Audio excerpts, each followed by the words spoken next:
I think the key to success is really we work harder than anybody else. We never stop learning. We're constantly reinventing. And then the third thing I think that's really important that's been critical for us is taking risk.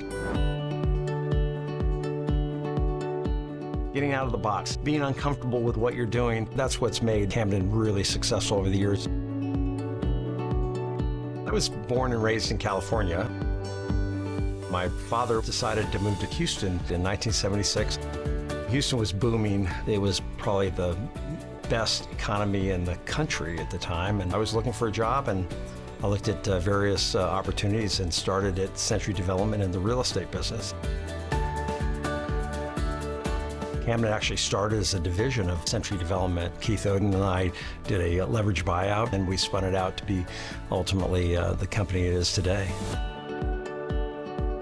You know, the real estate market can be up and down. You have to really prepare for the worst and hope for the best. You never can be too leveraged, and you have to make sure that you have enough capital to be able to make it through the cycles.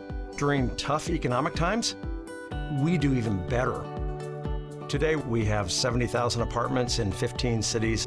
We have 1,800 employees. When we went public in 1993, we were a $200 million company. Today, we're north of $20 billion.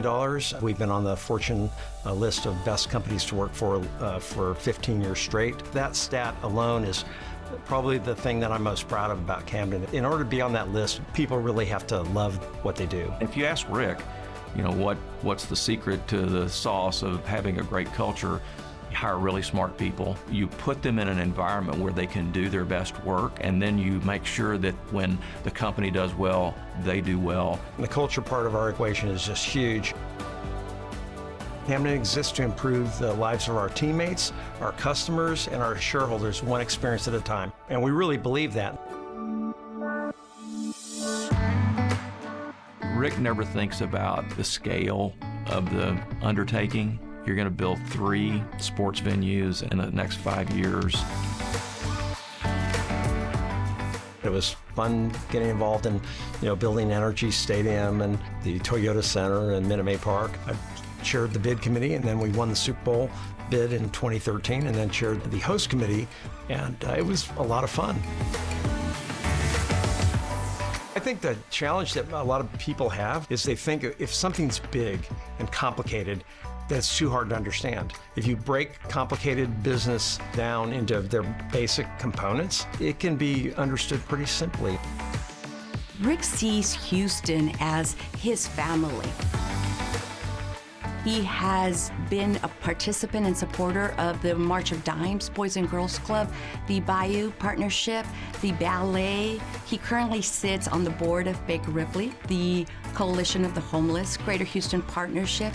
He is the chair of the Port of Houston, and that's just right now. A lot of people ask me about, what do you know about ports?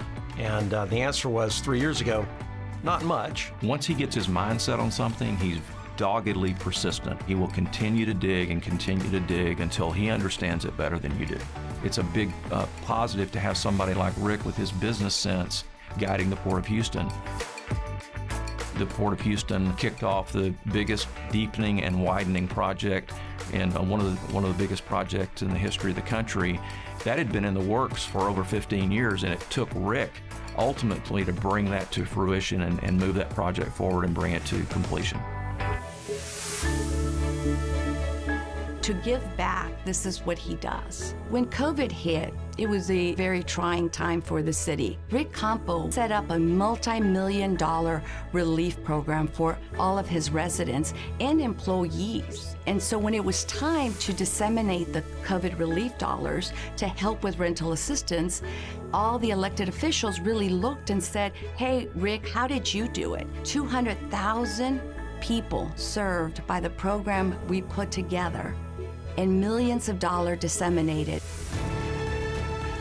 We know why Camden continues to be one of the best places to work, because of Rick and his generosity. Rick loves new things. He loves learning. I mean, he's a joyful person, and he's fun to be around, and he's full of life. It's just been a good run, and I just am very blessed, and I don't know what's next. We'll just keep doing what we do.